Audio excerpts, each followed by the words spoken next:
Hello, this is Unscripted Strength. I think this is our seventh episode now. I'm Ethan. I am here with Day. Coach Day. Yes.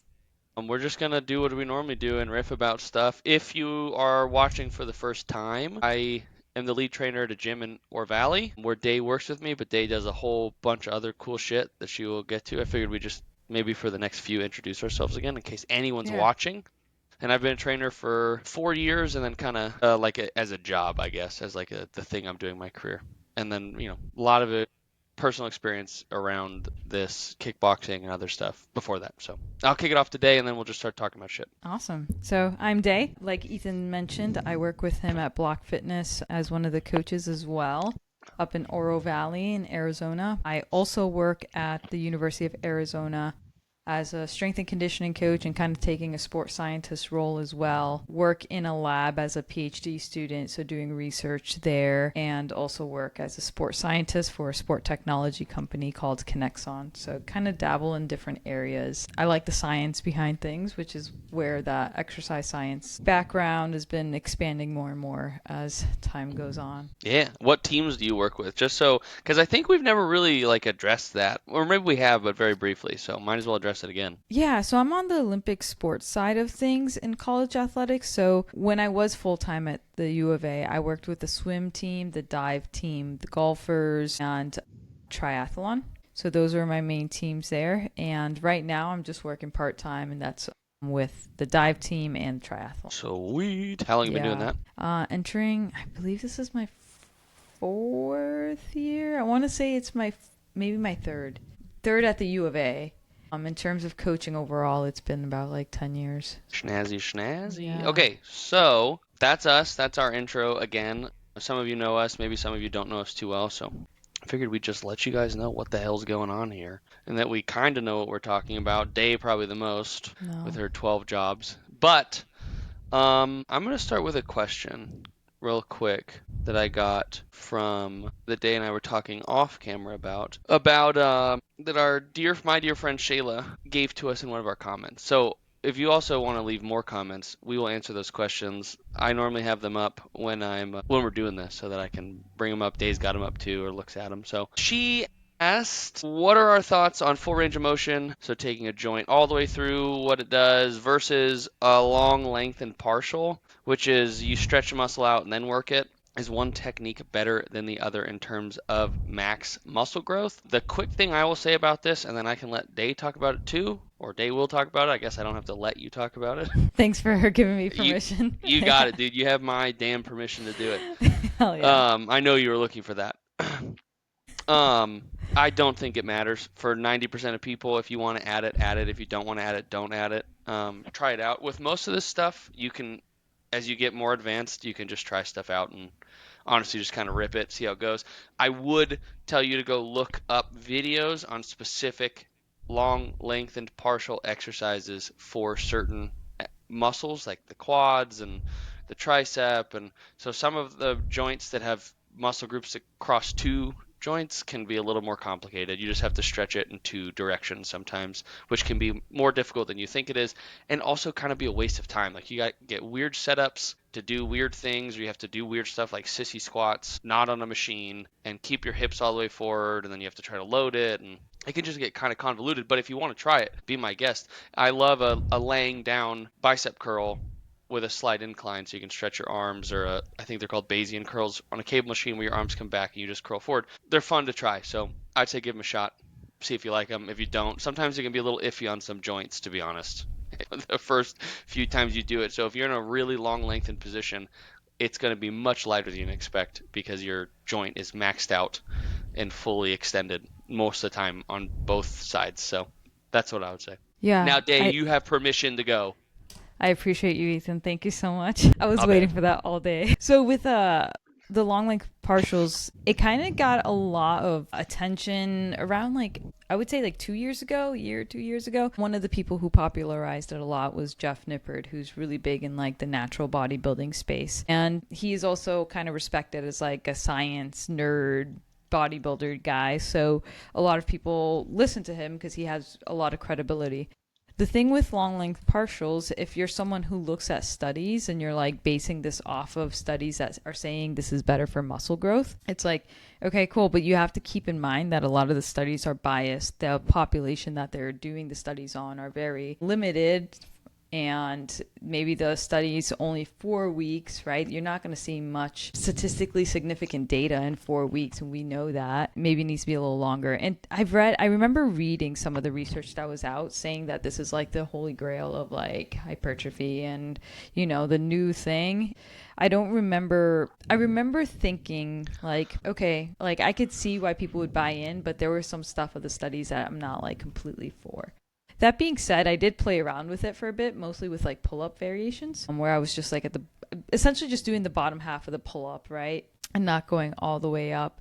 And I liked it, but it's just a different way of training. It's very similar to like the burn you feel when you're doing a tempo, right? If you're doing like a long eccentric, because you're just in that lengthened position, you're putting a lot of time in that, and as you're stretching out. So when you're doing that pull up in the bottom half, right, you're just stretching, keeping that muscle kind of stretched out, so it's doing work. But I didn't feel any benefit from it, and I did that for about 20 weeks. So I put in a decent amount of time just to make sure that I was getting something out of it. And at the end of it, it was like I didn't feel it was anything special. Again, that's a population of one. So you'd have to see, I would say, like you said, right? Test it out yourself. Dave, are you saying that studies have to have a certain amount of people in them for them to be somewhat valid? Crazy. Yes. I think that's horseshit. I think you're Crazy. wrong. You don't know Yeah. what you're talking about. You've never even read a study, have you? And that's where you'll see like some studies will be like, oh, this is really, good for you. This is like the new thing. And then it's like study of 10 people, all men, age 18 to 21. And it's like, well, great. Yeah. So, They could have done yeah. anything and seen a positive growth. Yeah, exactly. Exactly. Yeah, so I mean that's kind of the answer. And I think with a lot of stuff the non-sexy answer is just like if you want to try it, try it. And the thing Day and I've talked about together, Joseph at Block has talked about, I've talked about with a lot of other coaches is like there's just a few principles in strength training. Progression, a few other things. You can Google them. It's not a big list. But then you have like training modalities or styles. Those, there's a million of them. You can try any one of them Yeah. and have fun doing it. Just understand that there's like just a few principles you have to follow. Like shit has to get harder over time is like the biggest one, and you'll be good to go. And just like stick with it and sleep and eat food. And then if after 20 weeks, which is a wild amount of time to do that, I would last like 3 and be like, don't like it, I'm out. No, but yeah, just try it. Try stuff out. Don't be Yeah. scared to throw it in a program. And don't make it your whole program at first. I think that's an important thing, right? Like add a little bit. Like start with bicep curls. Long length and partial bench press might not be the first thing you want to do. Maybe do it, but don't do it like every day. Don't, your whole plan, don't make it long length and partial unless you want to kind of like find out. Then, send it. Have a good time Yeah. with it. Okay, any other questions I want to address while I'm here and have these up? I think I got one recently. No, I'm trying to figure out this whole Are you on YouTube. YouTube? Yeah, I found a button not too long ago that had all of our comments that I could view easily on it. There we go. Let's go sort by newest. Apply. Also to Shayla and everyone else who watched the end of that video and I owe $5 to, you have to come to me to get the $5. I didn't You're just add that making in it the more difficult for everyone. Yeah, yeah. You have to come find me, and I will give you the $5. I'll Venmo you, but it has to be in person. So sorry about that. I didn't add that in the video because it's like 4 or 5 people that messaged me and were like, "You owe me $5."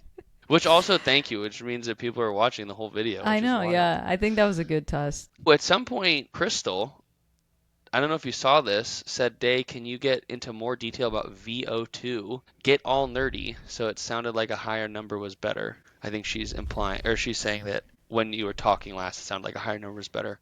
For both of you, how'd you get started in fitness? What jobs do you currently hold? Oh, yeah. Okay. We addressed the third question in the beginning of the video, which is great.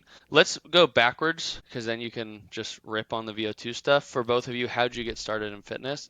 Have we fully addressed this? This might be a segue. I don't think so. I think And a we've good- addressed it like one-on-one, but we haven't addressed it recording. Yeah. So I think your This story could would be be- really interesting. Yeah, I was about to say this could be a good segue into that conversation we had a few weeks ago, a couple Yeah. weeks ago, whenever the hell Yeah. that was. I have no idea. How I got started in fitness, my dad worked out. He's in the fire department, and I have memories of him like, talking about bench pressing a bunch, and we'd go to the Y, and I think firefighters just kind of are big knuckle dragging meatheads. So when you're the son of a knuckle dragging meathead, that's just kind of what happens. So I did that. I played football pretty intensely when I was a kid. And then when I got into high school, I decided that alcohol and getting in trouble and smoking cigarettes was way cooler, and girls was way cooler than trying to be athletic and productive and a normal member of society.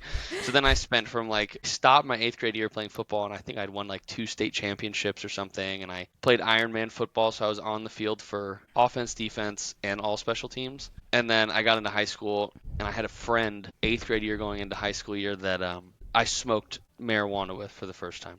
So that was my 8th grade year, and that kind of just Gosh. it was a it was a crazy train from there for a while. So then through that time, I kind of through high school worked out on and off. I actually this is a cool segue, and anyone at Block Fitness who's been there for a while knows the Vosslers. Ryan Vossler is a coach at CDO High School where I attended, and he was my strength conditioning coach, and he was one of the few people like teachers that didn't kind of just treat me like shit. And I would show up smoking or smelling like cigarettes or weed or whatever late in non-workout clothes. It gave me a hard time, but not in a way that was like you suck. It was like another person in my life being like you could do better than this. And so I worked out hard with him. I think that must have been my sophomore year or something. And I didn't have him moving forward. And then I didn't really start working out again until I was like, I don't know, 19 maybe. God, how old am I? 30? 11 years ago? What's the date? Oh yeah, okay. August. Yeah, it's the 2025. Okay, yeah, so like 18, 19, 20 or something like that, probably 20. I started working out again. And then from 2018 to 2000 or 2017 to no 2016, holy shit, to 2020, right before COVID. So like 3 years, I kickboxed. I was still smoking cigarettes and vaping, and I smoked this whole time. So when I started smoking in 8th grade, I've smoked from 8th grade until I turned 20. It must have been I was like 20 or 21. And I kickboxed. I walked into a boxing gym in Tucson. I broke my vape pen. Cracked my cigarettes in half and threw them out. I walked in, I got a gym membership, and I started kickboxing because I didn't want to just go back to the gym. So then I started kickboxing. I really liked it. I was pretty good at it. I fell in love with it. I haven't picked up nicotine since then, and I kept getting hurt while kickboxing. So I fell on my kneecap and I dislocated my left kneecap, and I had a tear in my quadriceps tendon. And then I did it to the right one the exact same way. And then my lower back was trashed. I got punched in the chest, and one of the piece of cartilage in my rib pops forward. So I have to like, it hurts really bad and it gets weird. So I was like trying to fix myself, doing a bunch of YouTube research on exercises to feel better, and then I fell in love with that, and that was really fun because like some of the people I kickboxed with, were like dealing with the same stuff, so we would talk about that and kind of work through it, and then I just kind of got obsessed with it, and then COVID hit, I quit, barely worked out, was working for a construction company, was like in and out of the gym at the time a few years later, and I had a coworker who I hope she watches this because I sometimes I call her out of the blue and we'll just be like, hey, just so you know, like this career I'm in, the only reason I did it was because you bullied me into doing this. I was working at a construction place and I didn't like working there, and I was looking at NASM as a personal training certificate, and I was like kind of too scared to do it. And she every day would come in and be like, have you bought it? Have you bought it? Have you bought it? And I was like, I'm gonna buy it, fuck it, because she just really like was not like would not stop pressing me. And so I bought it. I put my 2 weeks in to go get a job that wasn't so stressful, so I could do the program. And then she took my job. I went to my boss, was like, hey, give my 2 weeks. I think Sam should do this. Sam took my job. I left, and then spent the next, I think, 3 years trying to make it work. So I did like a year at another construction place, finished my certificate, contacted Joseph at Block, pestered him for 4 straight months about taking me as an intern. He finally took me as an intern, hired me 2 months later. I was working 2 jobs, and then I'm here. So that was kind of like the whole road up to it was me And I'm kind of being light on the amount of a degenerate I was. It wasn't just casually being a hooligan. It was pretty aggressive for a long time.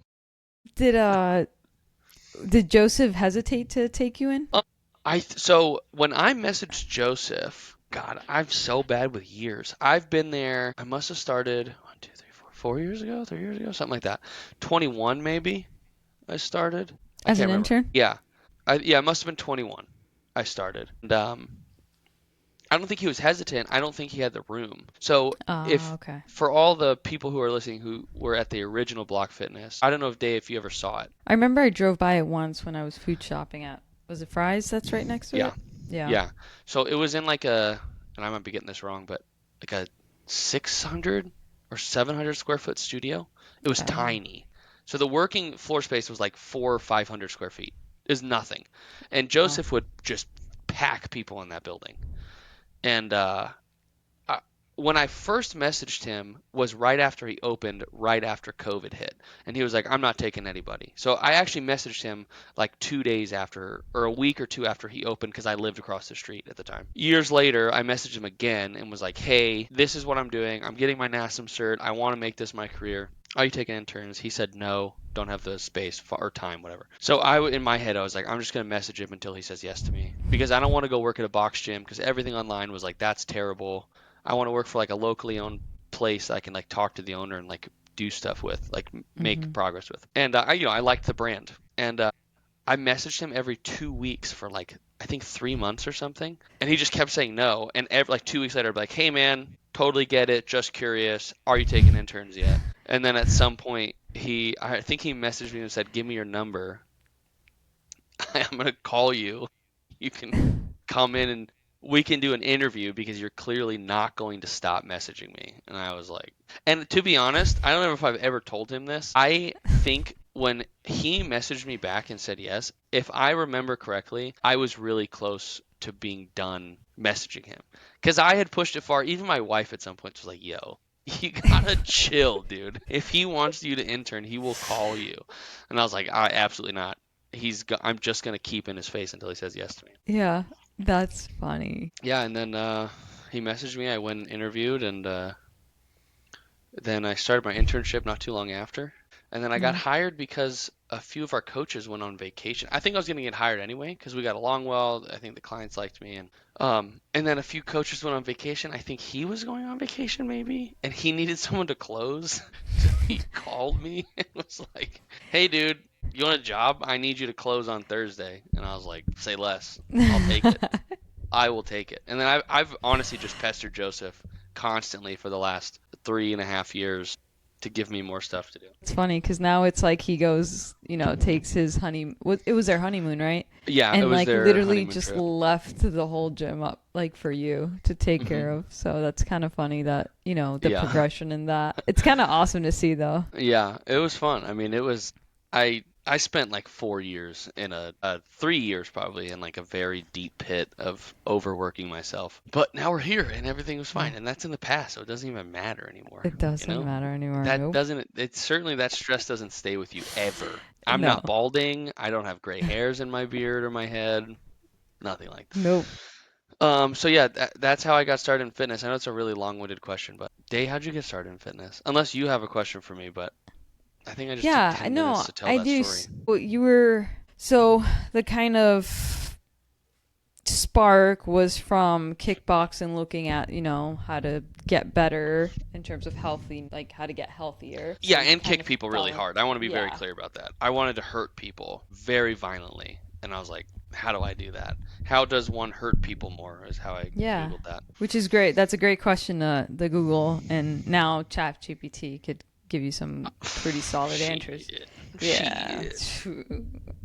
Shoot, once I saw those emails from LinkedIn saying that the new Chat GPT is out, it's like game Ready to over for go. everyone. No one's gonna have a job. Yeah, so that started when you were, doing your research and all that. Were there certain like fitness influencers or people that like you gravitated towards, or was it just like random information and you just kind of, read it, jotted down God, notes? when I was kickboxing, who the hell was I watching? That must have been who was a big fit. Who were big. I was really into the UFC and Yeah. kickboxing, like watching it. Um, and oh my God, why can't I remember his name? Oh, I gotta find his name.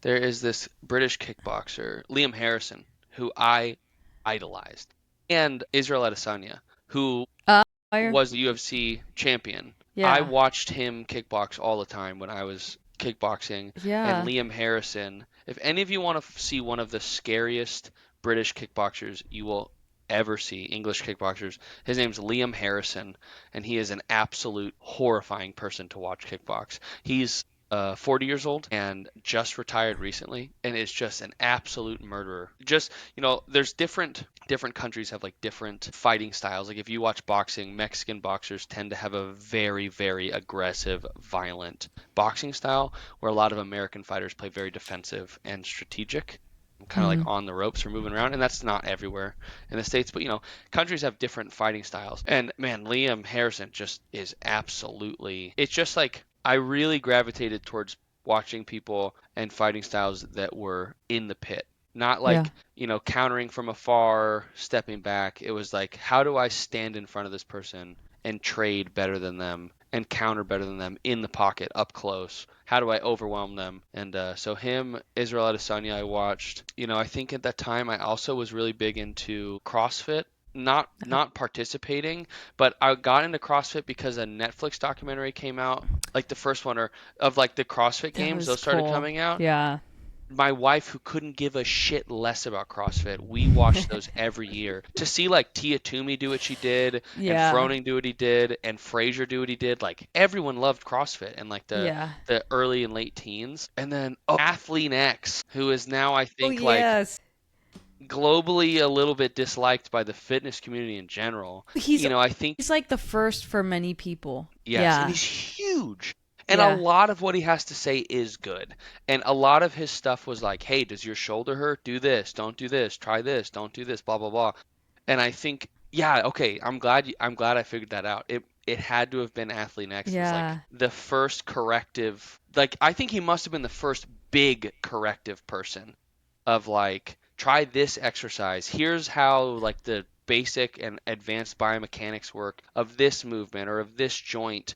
And he would do the like draw on his pec with markers to outline the different like muscle groups and stuff. And that, if I haven't thought about this in forever, those videos he did were like an hour long of just like him Yeah. talking about stuff like that. And I remember looking at the fibers and like have him explain it and being like, yo, this is so sick.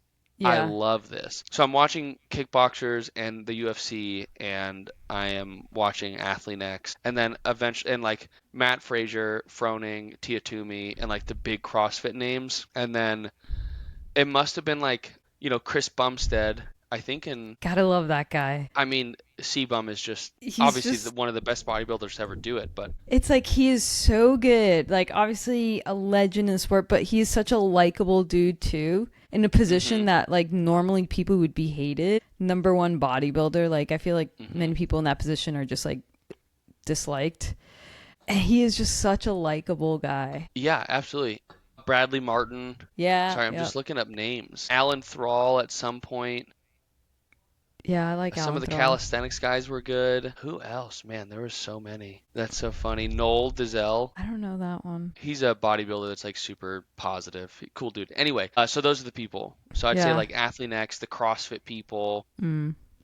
Liam Harrison, Israel Adesanya. My God, this guy. I still watch him. I can never remember. If anyone knows me, please understand that my ability to remember names sometimes is terrible. Rico Verhoeven. Have you ever seen this guy? Uh-uh. When we finish this, go Rico. watch Rico Verhoeven, Verhoeven. He is one of the most fun kickboxers you can find, the prince of kickboxing. I've seen his face before. Never seen Yeah. him actually do any like perform. If anyone doesn't look him up, he is 6'5", 270 pounds. He Of looks like like, he's short. yeah, he's Like 6'5". looking at his face, I thought he was like Yeah. because he has like a short neck. Like hmm this picture I'm looking at right now looks like he's 5'4". Yeah, Rico Holy Verhoeven. crap. is, and he's got one of the, he kind of like influenced, well, I completely copied him, didn't influence, a kick he does. There's this very specific kick that he's famous for that is brutal, and if you can land it on someone, it's just very mean to do to them. Yeah. But anyway, so those are the people that got me in on YouTube. Man, Yeah. Athlete Next was huge. I forgot how much I used to Yeah. watch him. Yeah. So He's funny. like an OG. It's For so sure. I always think it's interesting, like those CrossFit documentaries, because man, once I watched those, I was like, I got to do CrossFit. That's what got me Like, into Olympic lifting. yeah, yeah, and even people who hate CrossFit and just like don't agree with the methodology or whatever, they watch those documentaries. And it's like that was pretty Oh, cool. Like it's fun to so watch, sick. and it's just amazing, like what these people are capable of doing. It's just insane, and yeah, I could rewatch those all the Mm-hmm. time. Amazing. Those and they're well made. Absolutely. Highly Yeah. recommend. Yeah. Yeah. Yeah. If none of you have ever watched, you can hate CrossFit, but the story behind some of these people, the effort they put in, the work that goes Yeah. into this is just, it's so inspiring. You watch it Yeah. and you're like, first of all, Matt Frazier is a dog. Like just insane. And then you see Tia Toomey's rise and you're like, this woman is the like dopest fitness human, one of them on the planet. Yeah. Oh yeah, she just won her eighth last weekend, was it? Last Yeah. weekend, 2 weekends ago? Yeah. Just insane. Like she's just untouchable at this point. It's Yeah. She's dope. um yeah. It's interesting to see like the Matt Fraser and Rich Froning comparison because Rich Hmm. Froning, there's like old videos of him when he was so he was a strength coach at a small college in Tennessee at football. He was a football strength coach. And it's funny because, when you hear about college athletics, everyone's like talking about the grind and how Hmm. hard it is. And literally, it was like a day in the life of Rich Froning when he was a college strength coach. And he's working out the whole day. He's not doing anything. And it's like just hilarious to watch because I'm like, every other strength coach is talking about the grind and the long hours and Hmm. blah, blah, blah. And Rich Froning's like lifting, doing a Metcon, doing another lift, doing another Metcon, coaches probably while he's lifting. Like, it's funny to watch. And then he gets out of work and he goes to the gym after. Yeah. But he's so nonchalant about it. He's just like, yeah, like that's the work I do. Versus like Yeah. other athletes, I think were a little bit more like, look at everything that I'm doing, and he just does it. Like he's like, yeah, this is Yeah. the work. Yep. So Yeah. Their yeah, volume, those CrossFit people are just, the volume is absolutely yeah, disgusting. yeah, So yeah, to answer your question, that's the people. Bunch of kickboxers, Athlete Next, the OG, and then yeah, bunch of other stuff, a million other things. At some point, I emailed all of our coaches a list of all of my recommendations for people to follow, and it's mm, like 50 pages, 50 different pages to follow. So yeah. I'll dig that up somewhere. Yeah, I'm curious to see what's on the list. Yeah, I've sent it a few times to a few interns asked, and I sent it to them, and they needed some guidance. So Yeah. I was like, please go watch this, please, please, please. Yeah. So how'd you get started? Well, let's see. Where do I start? All right. So, if When you you were were born. when I was born in 93, if you were to meet me in high school, you wouldn't have known me as like the very academically driven person. I wanted to be an engineer. I wanted to get, and I would not accept anything below 100 in any one of my classes. So like I just would not allow it. I wouldn't let myself do that. And I would spend my evenings studying, and I would spend my early mornings before school studying, and then I would go to school and study. And, I had dreams and aspirations of going to the best engineering school in the world and, really worked hard towards that. And nothing about fitness ever interested me. So I didn't play any sports. I did volleyball for about a week. And then I was like, you know what? I'm not ever going to be a volleyball player. Like, it's just not, I'm not going to be like, it's not going to be a part of my journey as I grow up. So I just quit and use that time to study more, which I regret, right? Like now as I've like, grown up and I'm like, wow, like I didn't challenge myself in that way. I challenged Hmm. myself in the way that I wanted to be challenged, which was academically, but I didn't challenge in a way that like kind of pushed myself in the outside of my comfort zone and learn new skills that were beyond what I was accustomed to. So that kind of upset me. that I did that, but it is what it is. So throughout high school, did that. When at the end of high school, I was tinkering with the idea of joining the military by doing ROTC in college. So when I started looking at the requirements, right, there is a certain weight requirement where it's like, hey, it's a chart and it's like, hey, if you're this tall and you're a female, you should be at least this weight. And I was 14, the weight limit. So I was 5'2". I'm still 5'2", and I I was weighed. about to say, was 5'2". Yeah, I am Put 5'2". on 6 inches. It's crazy. But I am 5'2", and I weighed, in high school, I ranged between 85 to 90 pounds. Very tiny, very fragile. I look like I could just snap. So, knowing that, it's like, okay, well, I got to be better I got to put on some weight, and I'd rather do that the right way and just like gain muscle and train. So I started training and going to the gym. And I remember the first time I went to the gym, it was at that time I was dating someone and he was very much into the gym. So we went together and he was doing his own thing and I was so overwhelmed. And the gym was empty. It wasn't even like a Globo gym. It was like a very quiet YMCA.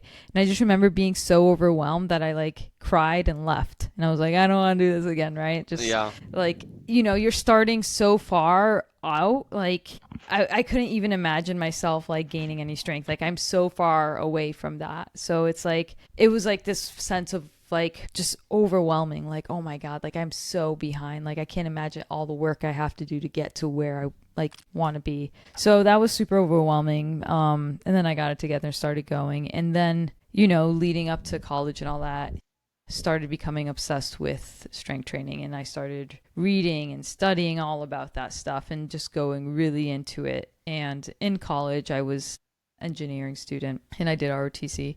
But by the time I realized like my passion for strength and conditioning, it was a little too late in my college career. I was already like a junior, and by then you're doing all the like advanced courses for engineering, and it's like, my school that doesn't offer anything exercise related. So it's not like I had the option of switching a major. I would have to switch schools completely. And so it was kind of like, all right, well, I'm here. I'm going to finish out my engineering degree and I'm do it as to the best of my ability and still, do all that. Still thinking in my head that I was going to be an engineer forever. But at the same time, I'm going to start getting certifications, studying, volunteering, turning, maybe part-time coaching, all that. And I started to do that in college, kind of doing that on the side on my spare time. And that helped me a lot too with the military because it was 2016. I think it was, no, 2014 when they released the news that women can now try out to be in special forces in the military. So I was like, well, cool, let me try this. So I started training for that a lot, and I trained for that, applied.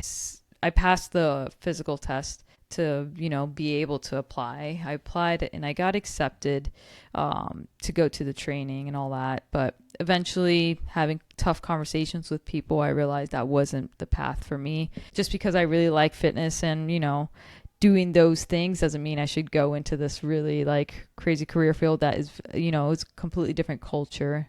That just wasn't a right fit. And I think I would be holding people back if I went, honestly, because they would have to like be taking care of me at that point. And I was like, I don't want to be like a weak link in the team. So yeah. So like, obviously I did RTC in college, and I had to I had a contract to serve. So I was placed as a logistics officer in the military working with aircraft. And during that time I did bodybuilding shows, I did powerlifting meets, I did CrossFit competitions, and I really just dove into the fitness. And it really started at the beginning of college and just kind of growing into it. First year of college, during the first year of me training though, so I was weighing, let's say on average like 90 pounds. I got up to 120. So, obviously with that, yeah.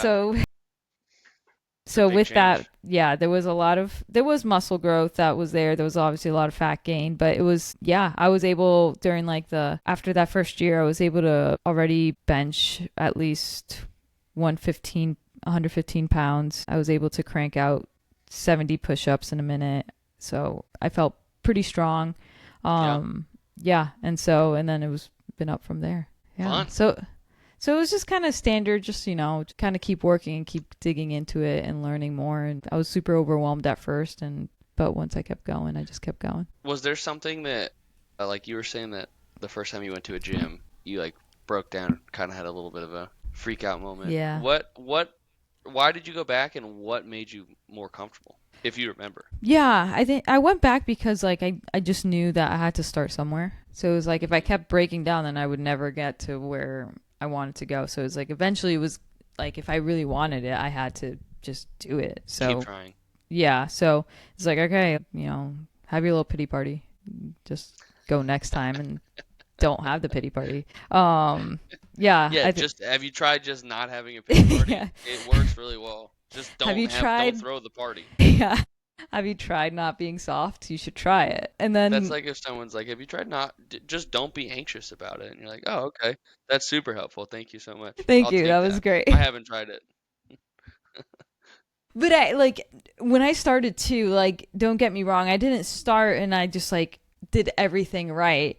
I stuck with the things that I really liked. So I Sure. noticed that upper body I liked way more than lower body, and that's still the case today. And so when I started knowing that, every day I would go in and I would be like, all right, we're going to do the chest press machine, we're going to do some benching, and I would Mm. like just, I would crank I would overtrain those things all the time. But it's like that's what Yeah. I liked, and if that's what kept me in the gym originally, even though it was a shit program and I was doing like way too much upper body and no lower Yeah. body, whatever. At least it got me like hooked on it. And then from then on, it's like as I started learning and as I started understanding things and as my body was responding a certain way, that's where I was like, okay, like now let's actually do some leg stuff and let's actually work this. And yeah. Yeah. Well, that's fun. I didn't know that either. So now we have all learned something together as a class. Yeah. Yeah. What's really funny is we are opposite stereotypes. So Oh, most yeah. times women like to do lower body like every day if they could and no upper body, Yeah. and guys like to do upper body and no lower body. And I am the exact opposite. If my knees could handle it, I would squat 4 days a week. Squat and Yeah. deadlift. No. I just training upper body. Other than pull-ups, I really like doing pull-ups for some reason. I just don't. I have to like force myself. My leg days, I'm like, yes, dude, let's go. I'm so excited for this. My upper Yeah. body days, I'm like, what if I just did walking lunges instead of this? I thought I was gonna go through like a phase. Like I would hit a point where I'm like enjoying lower body days at some point, but I never have. I do like deadlifting. I do like Okay. deadlifting a lot. That is fun, and I do like lunging. But Yeah. man, just like squatting just sucks. And I like, Oh my God. I'm telling you, when I barely trained it for like the first 2 years, I mean, I barely touched like squats and stuff. Like, I'm lucky that I was, that I didn't look disproportionate or anything, and Yeah. you know, but but yeah, so Yeah. I love like front squats, love them. Back squats, high bar and low bar, love them. Safety bar lunges, box squats, love them. all of Lunges, Bulgarians, love them. it. Yeah, RDL is like one of my favorite movements in the planet. yeah. I don't know. I'm broken inside. When I know, yeah, I remember in college, so, Massachusetts has snowstorms. So I was fortunate enough that at my school, my college, uh, there was a little crappy weight room for Hmm. ROTC that was like just for us. And it was all branches got to use it. It was in the basement of the building where like our unit was located at. And it was open 24/7. You just put in the code and you just go in, right? So I had that gym. I had the normal school gym, right? The rec center that's open to Hmm. all the students. And then each dorm also had a gym. And some gyms were more robust than others, but like Hmm. the one I had treadmills and some dumbbells. So no matter what, like if there was a snowstorm, I had access to a gym. Either like, Mm. snowstorm, everything's closed, right? Like school gets closed, all the buildings are closed. So like the rec center wasn't open, but the ROTC gym was open, and the dorm gym was open. Oh, I remember like for leg days, and I had lunges, and the dorm gym was like this small room, and I just remember doing like 3 steps back, 3 steps forward, and just like going up and down, just 3 steps, 3 steps. And I was like, I gotta get it in, so it'd be like three That's so steps. funny. Yeah, so I remember being I, limited in that way, but it was I want nice. to clarify something real quick because I don't think you've said the name of the school yet, and I do think that you should brag about this. What college did you go to? Which one are you talking about? Yeah, so it's not Harvard. It's not Oh Harvard. my So, God, so dude. I I went went to to Pima Community College, okay? so I worked really hard in high school, so I had this dream of going to MIT, and it's one of those like things. Like someone once mentioned it when I was in 7th grade. My math teacher mentioned Shout out to that teacher, whatever their name was. Mrs. Lamberto. Shout out Lamberto. I Big remember L. she mentioned she realized that I really liked math and that I was really good at math and I was doing really well on all these standardized tests. And she was like, "Well, there's a lot of good like engineering and like math schools in Massachusetts because I grew up in Massachusetts, and so there was one in the city that I grew up in, which was WPI, Worcester Polytechnic Institute, which is a really well-known school in the Northeast, but like the more west you get in the United States, the less people know about it. But it is a really good engineering school. It's just very small. And then she was like, and then there's MIT.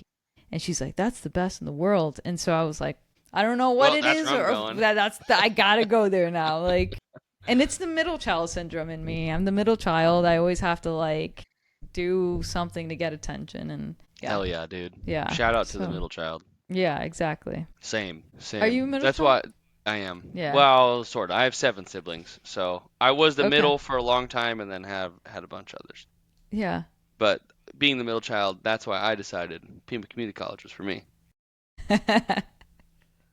Well, that and a terrible GPA, but don't worry about that. I had a friend in the Air Force. She was one of my best friends. So I remember like when she found out that I went to MIT, and she grew up in California, dropped out of school, high school, went back, got her GED, went to community college, and then went and got a 4-year degree, finished community college, and then finished the last 2 years to get her 4-year degree. And I remember we were like, it was after a meeting, we went to grab coffee, and she's like, ain't it some shit? We're in the same spot right now. And she's like, and I got my GED and dropped out of high school. And I'm like, damn, You're like, you are, whatever, dude. Leave me alone. you are so right, though. That's so funny. Yeah, it was just like the greatest thing. Yeah. That's a flex. She flexed on you. Yeah. Okay, so to Crystal, we answered your questions, but we didn't get to VO2 Max. But I'm sure that we could either talk about it on our next episode, or Day could make a post about it, one of a cool Yeah. slide posts with some fancy, definitely Yeah. not ChatGPT made graphics to explain the intricacies of VO2 Max Yeah. Yeah. I think it'll or your be, VO. yeah. I think it'll be a fun thing to talk about on the next episode, and I'll also make a post because the more I could talk about it, the more fun it is for me. The more I like it, so I'm gonna do it anyway. So yeah, so we'll do that because yeah, we're at 50 minutes. Yes, we are. Okay, I did the intro, so you have to do the outro now. You have to make that shit lit, dude. You're up. Come on, MIT. No. Hold on before we end. So at MIT, there's a swim test that you have to pass to graduate. Yes, it's What did one you of just the say? yes, a swim test. And it is an easy swim test, right? Like all these nerds are passing it. Are you saying swimming like in a pool? Yep, in a pool. Is MIT a ROTC only school? No, no. So it's So a basic. just So normal they're people have to pass the swim test? yes, all these fucking nerds during freshman orientation go to the pool. It's packed with all the Oh freshmen, my and you have to pass a God. swim test. Yes, and there's only a few schools in this country that still do it because apparently it was a thing back in the day, and every school went away with it except MIT. It's basic life skill is their thing, and they're near the Charles River, so whatever. You're looking at the one person or one of the few people who failed during their freshman orientation. And again, it's an easy test. You can look it up. It's not challenging whatsoever. And then I waited until the week before my graduation where they sent me an email and they're like, "Hey, you're not going to be able to get your diploma or anything and walk the stage because you haven't passed the swim test." I did really well in college. My GPA was great. I did really well, and I almost didn't get it because I could not pass the swim test. Eventually, I passed it because I had to take a crash course and be taught how to swim. And my dad was so mad. He was like, "You're telling me you go to the gym every fucking day and you can't Yeah. swim?" And I'm Yo, I like, would have said some same shit to you and be like, this is absolutely "That's insane. Just so if you're listening to this, the first test consists of jumping into a pool first, feet first, and swimming 100 yards continuously. yep, that's it. That's the test. That's The it." fact, to be clear, that this shit is how you pass MIT is honestly the best prank troll I've ever seen in my whole life. I absolutely fucking love this. Yeah, I think there's different strokes you And have a to boat do. If I'm not, test. I don't think the Did you boat do a test boat is test? No, I Oh, think it okay. was mandatory at one point, but it's no longer. Why the fuck are either of these mandatory, dude? What the fuck? I don't know. That place is interesting. It was really fun. I'm glad I went, but God, it was interesting. What the fuck? Yeah. Okay, while I Google this, you have to do our outro. Okay. All right. If you go to the gym and you're overwhelmed, you're allowed a pity party, but do not let that pity party persist. Thank you for listening to our stories today. I think that was probably the most we talked about nothing fitness related. Directly fitness Yeah. education really. Yeah, it could be. Yeah. Yeah. So subscribe, like, share, comment, and thank you for listening. Yeah, thanks for listening. Do what they said. Please comment something so we can answer stuff, or we Yeah. just make shit up. Also, the MIT swim test was created in the 1930s after a high volume of drowning-related deaths during World War II, Fun fact. All right. and it's still today. So why? Who knows? Later. See ya. Subscribe.